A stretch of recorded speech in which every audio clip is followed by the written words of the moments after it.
You could also charge people with incentive-based contributions, right? You could have somebody, a salesperson or a group of folks that are targeted with a certain project or a certain incentive. You could say, hey, if you guys do X, we're going to put Y in the deferred comp plan. If you do Y, we're going to put Z in the deferred comp plan. And if we want to, we can tie that to vesting schedules. Profit sharing is another one that we see. Many times companies talk to us and they say, well, we like the idea of putting profit in our 401k plan because we give back to everybody. But at the end of the day, is there a way that we can just give specific amounts to people that drove the profit? Right? Well, in a 401k, you can't. But in a non-qualified plan, you absolutely can. Right? If you have 3 or 4 people in the organization that are just growing the company and making things happen, you could take cash and give them each whatever you'd like, and nobody has to be treated the same.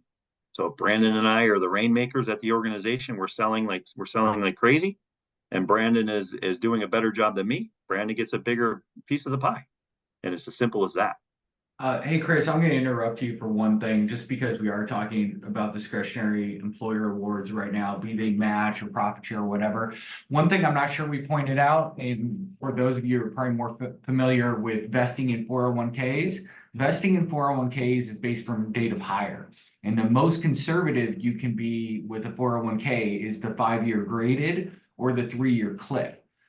Vesting inside a non-qual can be much longer than that, and it doesn't have to be based on date of hire. You can do any of these types of contributions, vesting schedules based upon the contribution, so they can be rolling, right? So next year, if you sell 20% more widgets, we're going to put $10,000, and that's going to have a 5-year cliff a vesting schedule if you're still with us 5 years after selling those main widgets. So much different in this is really the retained portion of the meeting.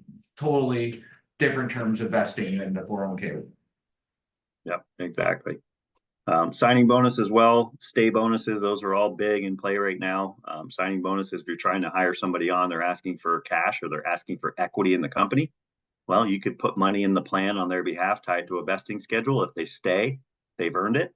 If they leave early, they forfeit it. So you're out nothing. So it's a great way to sort of control compensation. And then stay bonus, we saw a lot of M&A in the last couple of years. If I'm coming in to buy a company, how do I know that the key people that are driving the success of the business aren't going to leave when I buy the company, right? Well, you can put in stay bonuses, and those are pretty nice where you say, okay, if you stay for 12 months, you get this. If you stay for 24 months, you get that. If you stay for 36 months, you get the bigger number. So it's a way to sort of retain those people to make sure that you have a smooth transition after a sale.